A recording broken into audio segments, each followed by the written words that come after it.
Coming up today, she never missed a mammogram, and thank goodness she didn't, because she found her cancer early and finally found the cancer team she needed.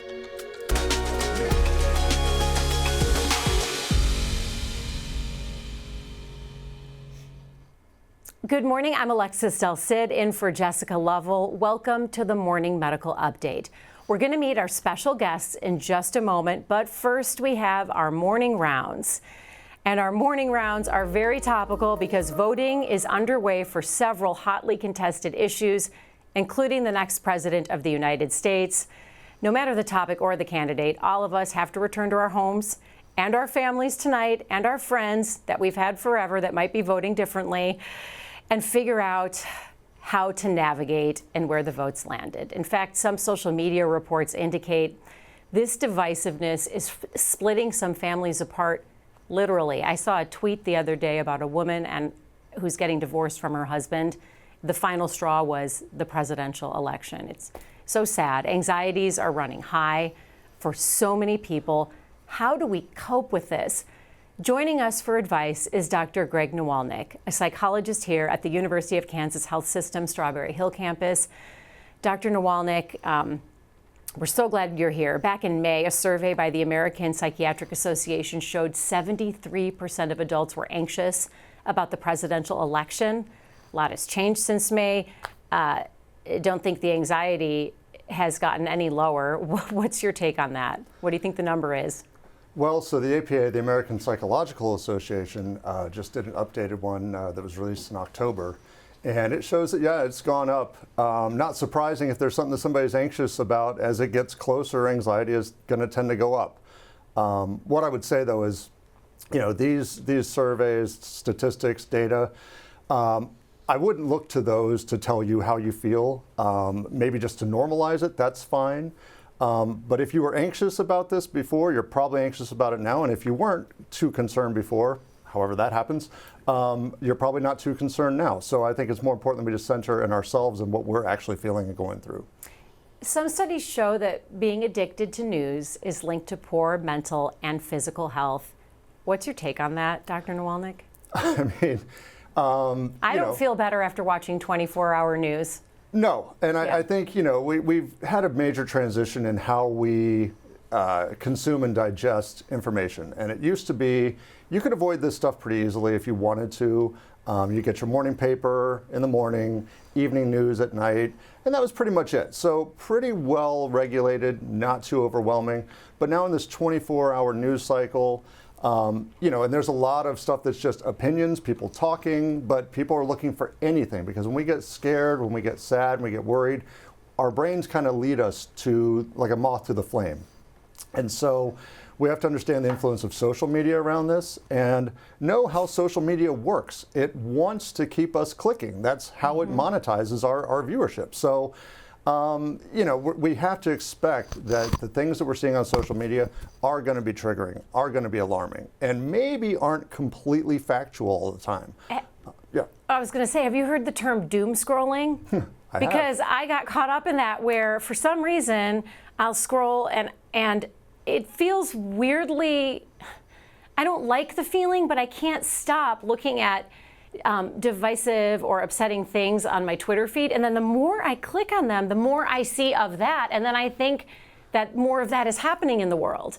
But then I step outside and it's not happening outside my front door. Yeah, welcome to the algorithm. That's where your device senses what you're doing and then gives you more of it. It's kind of what's caused this election to be so incredibly divisive, is where we have people that are in these echo chambers where social media, maybe their friends, are just solely giving them the same information over and over that confirms what they feel. And so what that creates is a situation where an individual that likes one side can't imagine how anybody could like the other side, because they just keep seeing hate about that side and then supportive comments and information about their side.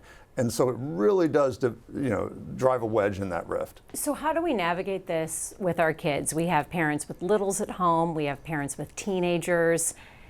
I'm sure there are different ways to talk about each age group. I'm still trying to figure out how to talk to my teenager about half of this stuff. I mean, it's important to try to keep it age appropriate. Like, you're not going to get into deep political issues with a toddler or elementary school kid. Let your kids kind of lead the conversation. Ask, what do they know about the candidates? What do they know about government and what's actually going on here?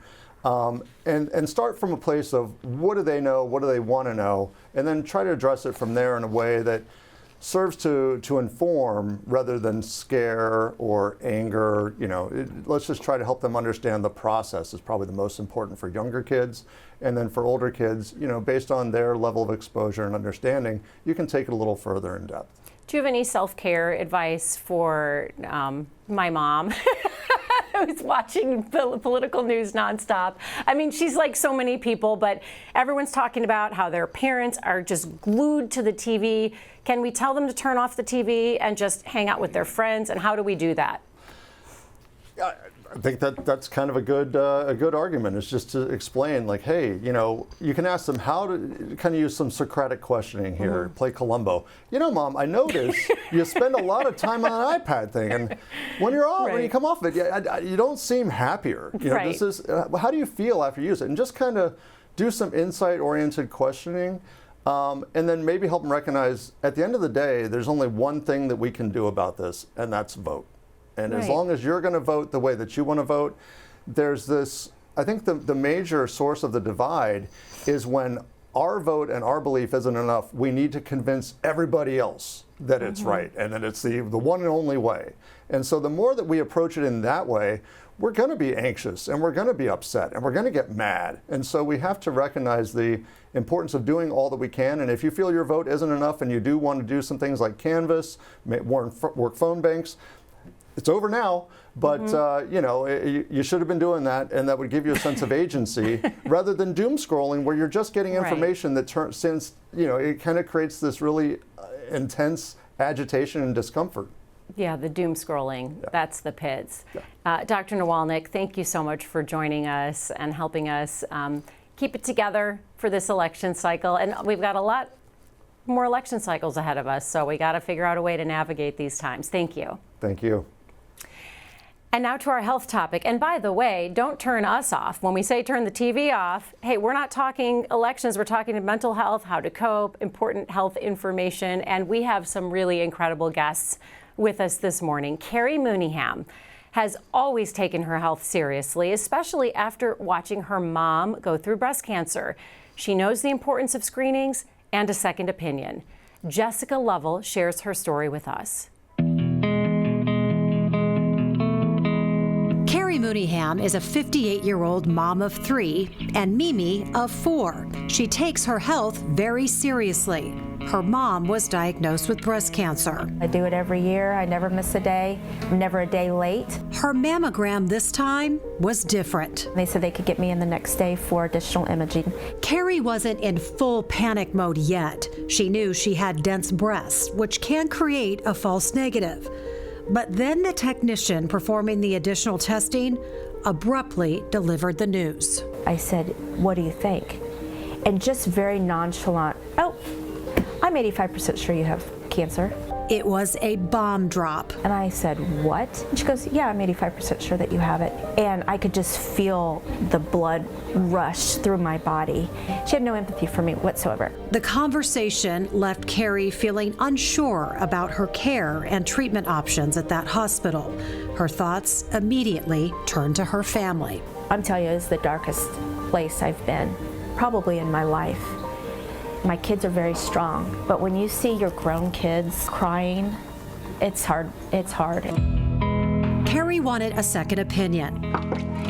Hello. When she got in front of breast medical oncologist Dr. Ann O'Day at the University of Kansas Cancer Center, she felt immediately that she was in the right place. Oh my gosh.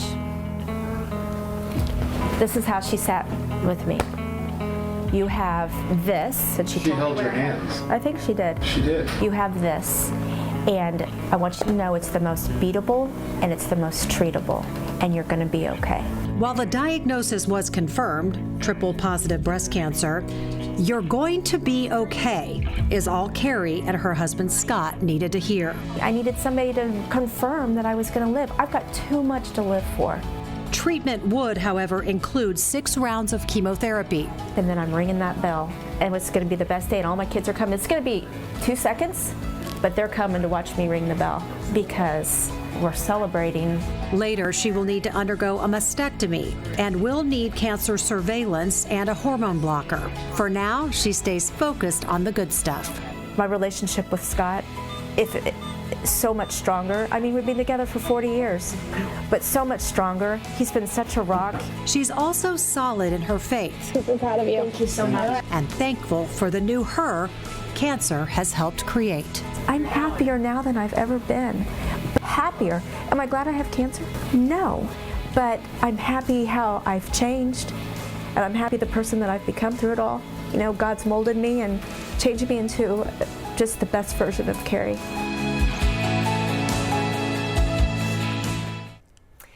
Kerrie Mooneyham and her husband Scott are here.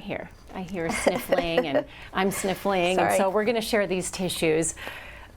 Thank you so much for being here. I got to ask, you've been together 40 years. Did you get married when you were 10? No, we did When not. did you start dating? 1985. We met at Missouri State. Oh my gosh, Yeah. that's wonderful. Yeah. Well, we'll get to your story in a bit. And we also are thrilled to have Dr. Ann O'Day here. Dr. O'Day is the medical oncologist who stepped in and really took the reins and gave you something that you desperately needed, which was hope. And a plan. Dr. O'Day, thank you so much for being here. What an incredible testimony to your care. Kerrie, I can't imagine the experience you had with the other place, Right. where they just dropped this big bomb in your lap. They sure did. That's what I described it as, an atomic bomb. In your lap. Yes. And With no explanation. Right, no bedside manner, No. compassion. No. You're in the midst of chemotherapy now. Yes. How many sessions have you completed? I've completed 4. I have 2 left. How are you feeling this morning? I'm good. I'm coming off my treatment. I have treatments every Wednesday because they know that by the weekend I'm going to be feeling different. Yeah.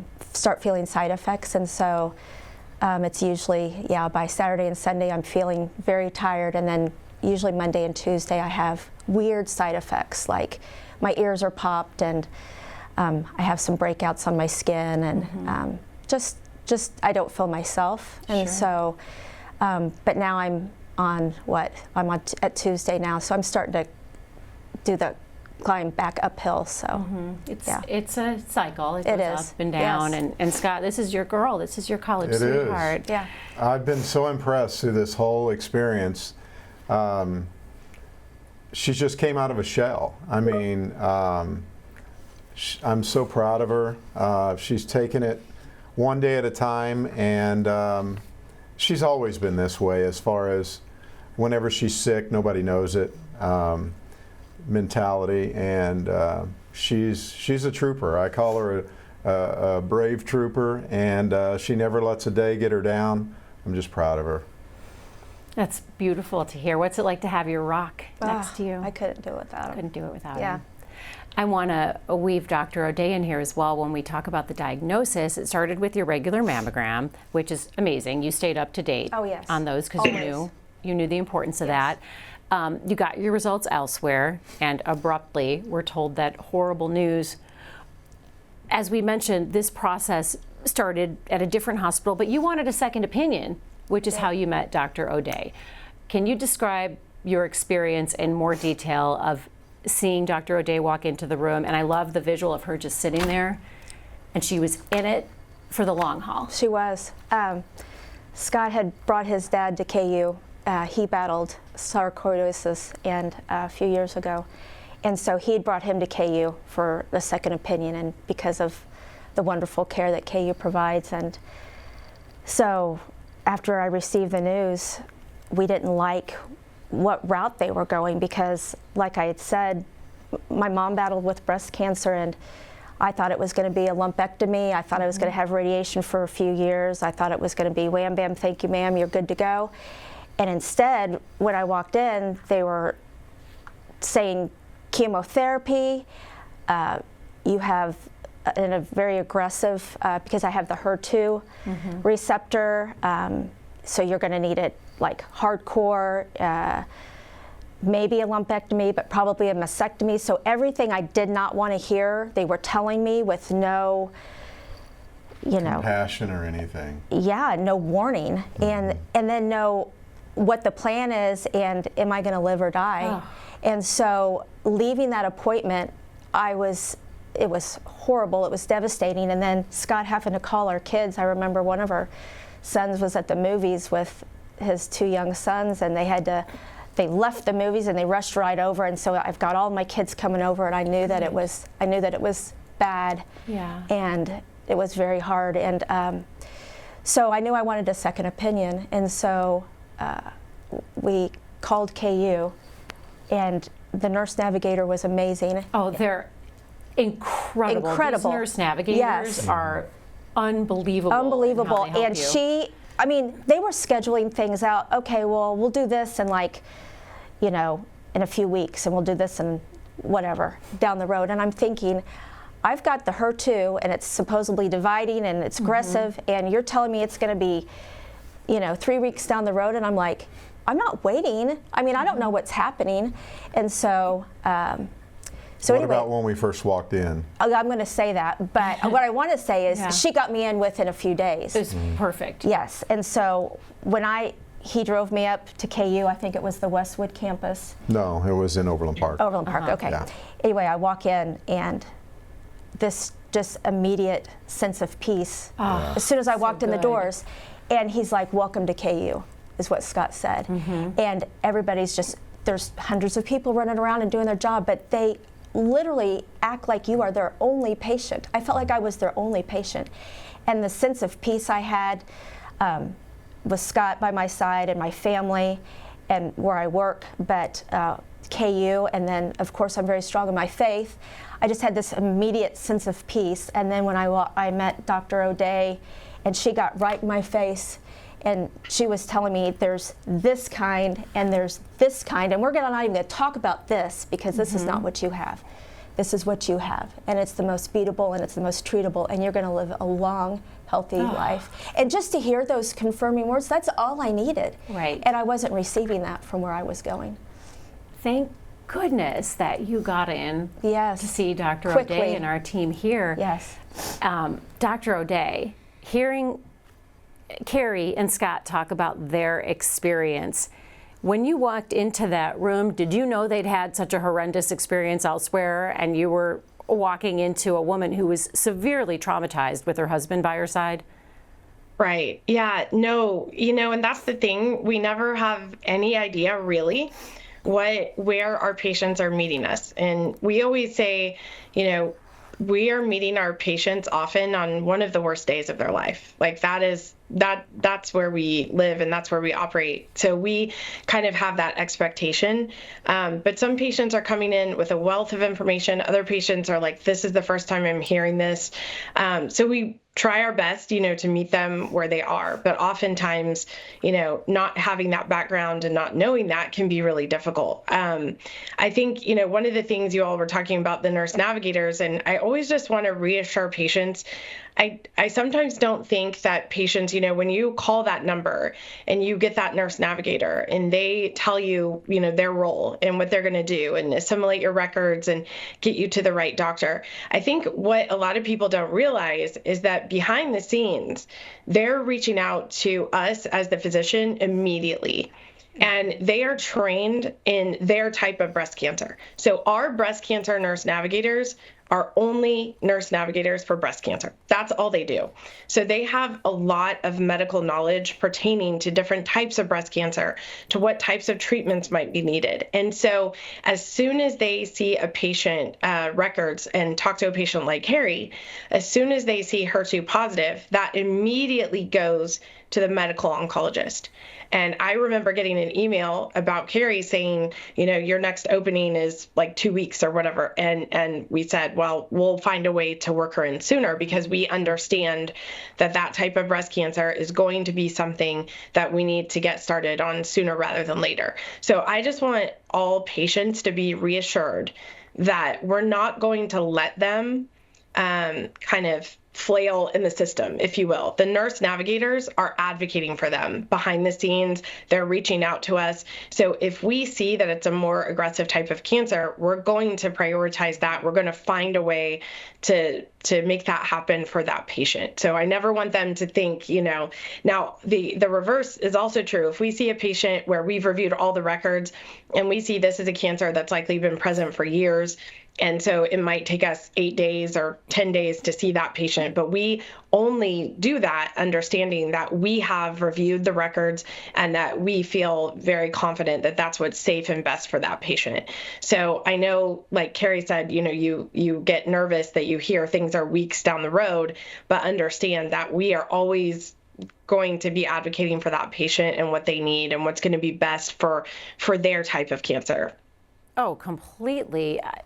You just sparked something that's personally happening to one of my best friends. She got horrible treatment somewhere else, referred her here. She thought she was going to have to wait. The other place said 3 months. I said, just call the health system. They'll figure it. Call the cancer center. She was in for her treatment within 6 days, and she said, "What's a nurse navigator?" I said, "Don't worry. I don't even know how to explain it. They're superheroes. They'll get it done. Yes. You can clear your mind of all the administrative things of scheduling and keeping files. They'll figure it out." And I had, within that week, it's incredible.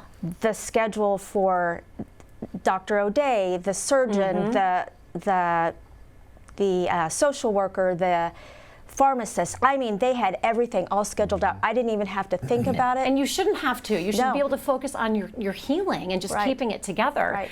When it comes to the actual diagnosis, Dr. O'Day, can you explain to our viewers HER2 positive and what that diagnosis means for the treatment plan? Sure. And we understand that in Kerrie's case, and I'm so glad you're getting to meet her this morning because she and her husband are amazing people, and they're just so, they're a gift to me, really, and to all of our staff. And we've been so privileged to be able to work with them and get to know them and some of their friends and family. And, HER2 positive is a particular subset of breast cancer. It's about 15 to 18% of all breast cancers. And it used to be considered, one of the worst types of breast cancer, because we do know that the cells are more rapidly growing. They have the potential to spread in the body a little bit earlier on. And so we now understand, though, that we have very targeted treatments that are given, which use that receptor to work against the cancer, to effectively put the brake on the growth of those cancer cells. Now, prior to the early 2000s, when we had these medications approved, again, this was considered a bad type of breast cancer. But now, as you heard Kerrie articulate, one of the things we said to her is this is the most treatable form of breast cancer. We have the most knowledge and comprehensive understanding about the cell signaling pathways that are active in this type of cancer. And so the more we understand about it, the better that we can design a treatment plan. We have very targeted treatments that we're using to work for Kerrie, and we'll assess, how well that works when we get the results of all of her pathology, and then we'll design treatments for after that. And we have lots of options with newer targeted therapies. We currently have a very important clinical trial that is looking at this type of breast cancer and a newer treatment, which may improve things even further. So there are so many exciting advancements in this particular type of breast cancer. I personally believe that this will be the first type of breast cancer that we can say is truly cured. I believe that all patients that walk through the door eventually, will be able to say that cancer will be cured. We're going to get there. I'm confident in hopefully my lifetime as a breast oncologist. But I am very optimistic about her treatment. And then, of course, you see the attitude and the faith that Kerrie brings to this. And it's just so important because no matter what we throw at her, she just keeps on putting one foot in front of the other, which is really the most important thing. And that's what we really ask of all of our patients in this situation. I always say, you're doing the hard work. I'm just here sort of guiding you, but but you're the one that's really doing the hard work. And she's absolutely doing it with amazing grace and such an inspiration to, I know, all the people in her life. Dr. O'Day, there are families watching this program and women who have just got a cancer diagnosis who are going to hear your words and feel such a sense of relief, like they can breathe again. It's just so beautiful to hear how you articulate and talk about what you know and what you're going to do. No wonder Kerrie and Scott felt so much better. Yes. After Dr. O'Day walked into the room. Be sure to ask your questions to us. For our viewers joining the chat right now, you can join the conversation on YouTube, Facebook. You can email the Medical News Network. The information on how to connect with us in real time is right there on your screen. So Kerrie, about the chemo, once the chemo is over, your surgery is next. Yes. Do you need to have a mastectomy? Yes, that's what we discussed, and they said just a single mastectomy, but just a few weeks ago, I just felt this, felt like God was saying that to me that I should probably do a double. Not that I think that it's, Dr. O'Day said it doesn't spread from one breast to another, but I just never want the chance, I never want it to come back. Right. Not that it's going to, and I don't want to have those doubts in my head, but they've served their purpose. I've got 3 kids. I nursed them all.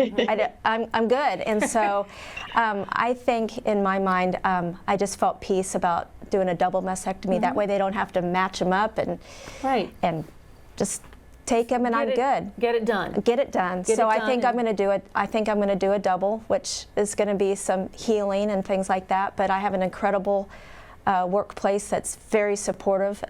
They're like my second family. It's great. And you have a beautiful family. Thank you talk about your kids coming home and your husband very excited. You call in the cavalry. And they show up. And they showed up. And you expect that from a close family, and I expected that from them. And my parents and all of my friends. And I was at a point where my daughter Katie was my secretary because my phone was blowing up, and I could not. Before I was but before I was at KU, my phone was blowing up when people were getting the news, and I was like, I couldn't talk about it, I couldn't think about it. And then after I was at KU, I'm throwing out first pitches at the softball game for Blue Springs High School.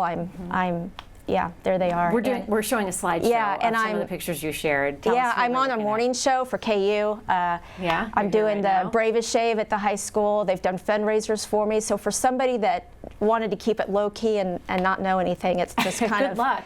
It's kind of blown up. But the community's been amazing. There's been some benefit walks. Kerrie, I don't have my glasses on. What do the shirts say? It says I wear pink for, and Scott says my wife. My kids say for my mom. My kids say for Mimi. Is that what your my sister? Call you? Yeah, Mimi? Grandkids. And then that's my coworkers, which I love, and they're amazing. They're said for my friend, and then I had all of the titles on my shirt. So I'm Mimi, mom, daughter, and that's at Mindy Bishop.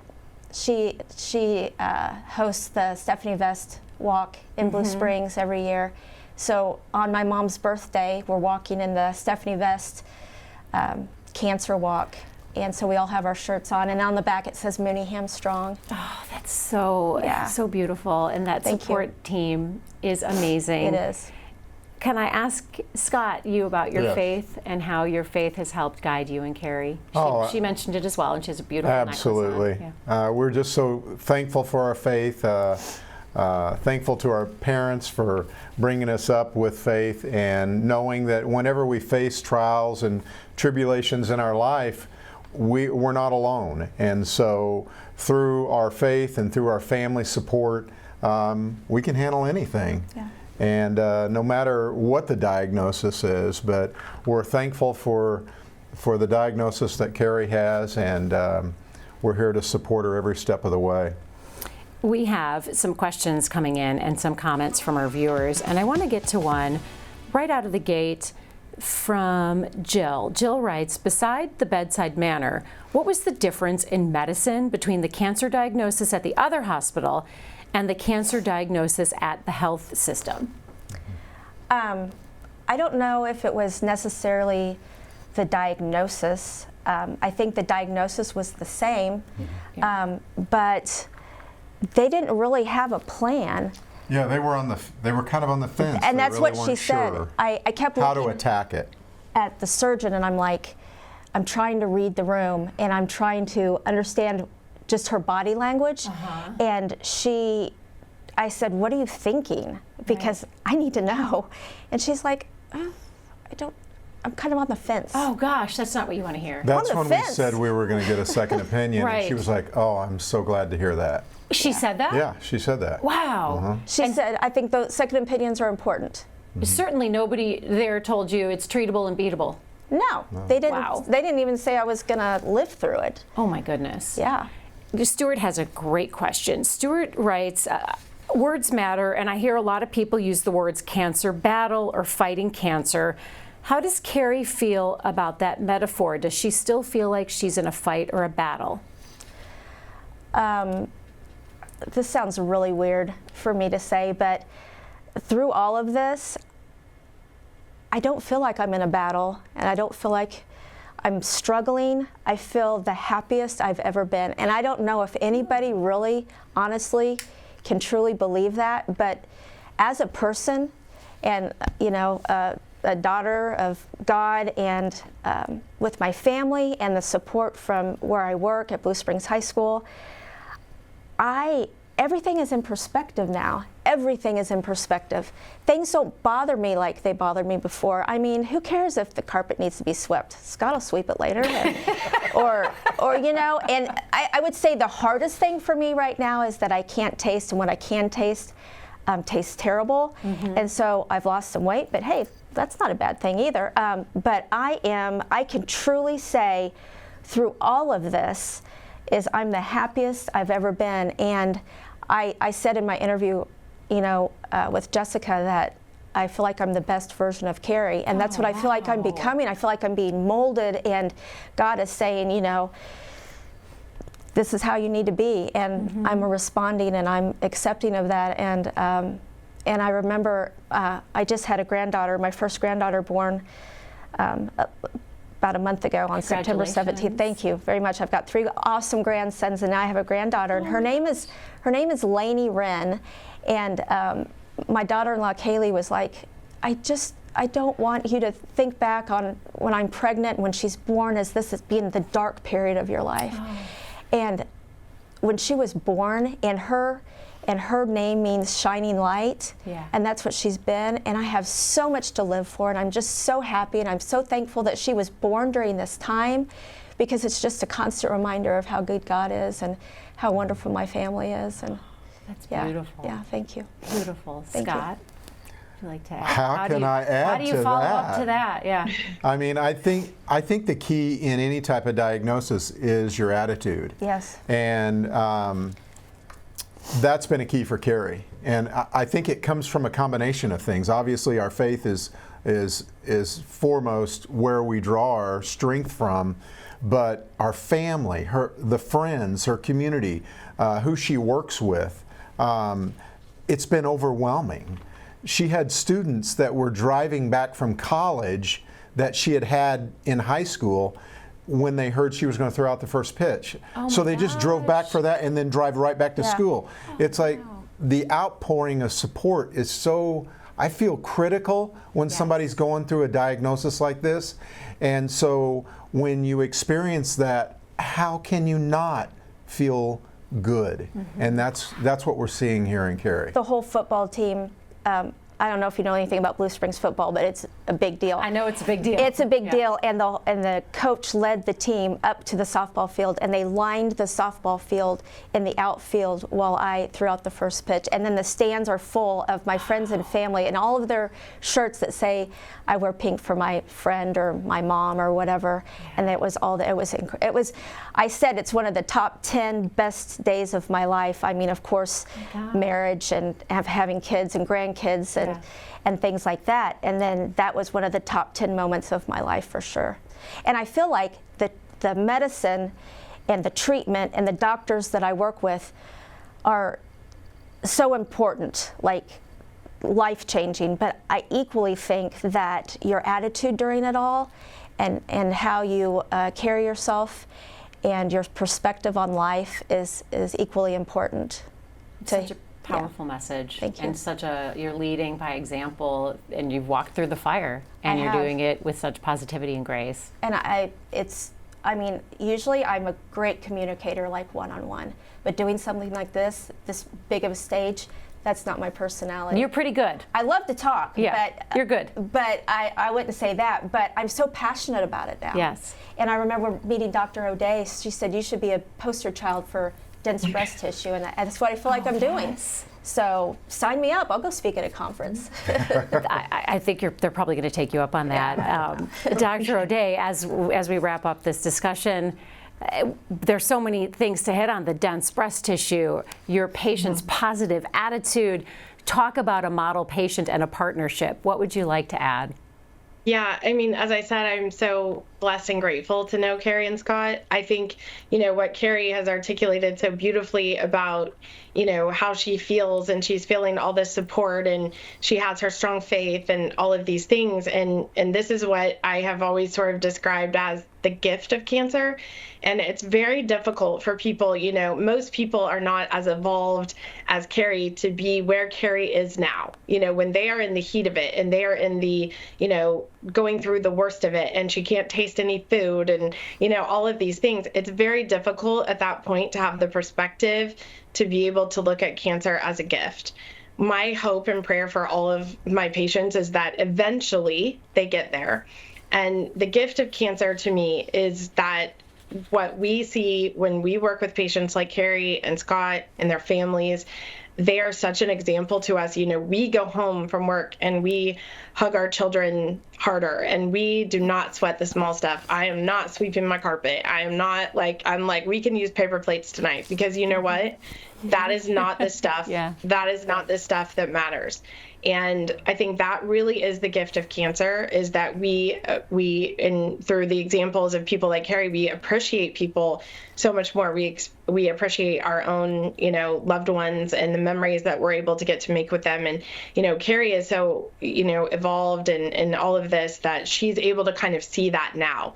Most patients, and I want to make sure that most patients don't feel badly if they're not where Kerrie is. It's normal to go through a period of loss and grieving and anger and all of those things. And for some people, it might be a year or more after they go through the main part of their treatment before they have the perspective to look back and say, look what I did. Look how strong I am. Look at the people who cared about me. Look at the people who lifted me up. And my hope always is that all patients can get there, eventually, to where Kerrie is right now. I'd love to talk to you, all three of you, for another hour, but I'd get in big trouble. Yes. Because we have to wrap up this particular program, but I want to share one final comment that just came in from our viewer, from Marcia. She writes, just dropping a note to say, same experience at KU Cancer Center. This isn't a singular experience. It is the culture and how everyone treated me. Like one person that mattered, never like a diagnosis. It's beautiful. Yeah. That is. Thank you so much for joining us to share your journey, Scott and Kerrie. Thank you for having us. Remarkable and beautiful. And thank you so much to Dr. O'Day. Thank you for sharing your time with us today. We know you have a busy schedule with so many patients that are waiting for you, who will feel like they are your only patients. Yeah. And thank you to our viewers. You're wonderful. We're lucky to have you. Thank you to our viewers for joining the conversation. We will see you right back here tomorrow morning.